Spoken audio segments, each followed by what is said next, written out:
তো ফাইনালি আমরা আমাদের জাহাজ নিয়ে বেলজিয়ামের কাছে চলে এসেছি। আমরা এই জাহাজ নিয়ে আমি অলরেডি বলেছি জার্মানি, বেলজিয়াম, আমেরিকা এই দিকেই আমাদের বেশি থাকা হয়। তো আমেরিকা, মেক্সিকো এই জায়গাগুলোতে গরম তুলনামূলকভাবে বেশি, আবার বেলজিয়াম, জার্মানি এখানে অনেক বেশি ঠান্ডা। ইভেন এত ঠান্ডা হয় যে পানি জমে বরফে পরিণত হয়। তো তখন আমাদের এই জাহাজ যাওয়ার যে রুটটা অনেক সময় বরফ ভাঙার মতো কিছু বাহন আসে, ছোট ছোট জাহাজ আসে যেগুলোকে বরফ ভেঙে দিয়ে আমাদের চলাচলের রাস্তা করে দেয়।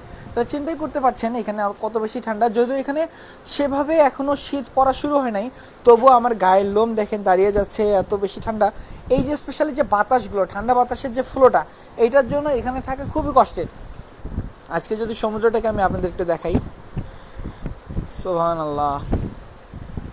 আর এই যে দূরে কিছু জাহাজ দেখা যাচ্ছে, যে জাহাজগুলো আমাদের মতো এই যে এক জায়গা থেকে আরেক জায়গায় যাচ্ছে। হয়তোবা আমাদের সকলেরই উদ্দেশ্য সেম, বেলজিয়ামের দিকে যাওয়া।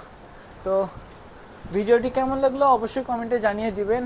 আমার জাহাজ নিয়ে অলরেডি আমি অনেক ভিডিও করেছি যেগুলো আপনারা অনেক পছন্দ করেন। পরবর্তীতে কী নিয়ে ভিডিও চান সেটাও জানাতে ভুলবেন না। ধন্যবাদ এতক্ষণ ভিডিওটি দেখার জন্য। আসসালামু আলাইকুম।